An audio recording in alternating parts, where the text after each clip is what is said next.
Davos tour YSR Congress party అధికారంలో ఉన్నప్పుడు ఒక్కసారి వెళ్ళారు అంతే. ఇక ఆ తర్వాత మానేశారు.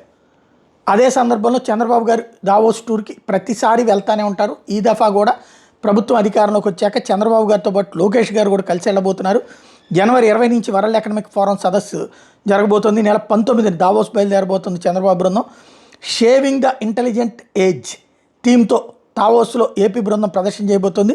స్విట్జర్లాండ్లోని దావోస్లో ప్రతి ఏడాది జరిగేటటువంటి ఈ సదస్సుకు సంబంధించి 2025లో జనవరి 20 నుంచి 24 వరకు ఈ సదస్సు జరగబోతుంది. వరల్డ్ ఎకనామిక్ ఫోరం ఆధ్వర్యంలో 5 రోజుల పాటు జరిగే ఈ సదస్సులో చంద్రబాబు లోకేష్ హాజరవుతూ ఉండటంతో పాటుగా ఏదైతే రామ్మోహన్ నాయుడు కూడా అటెండ్ కాబోతున్నారు.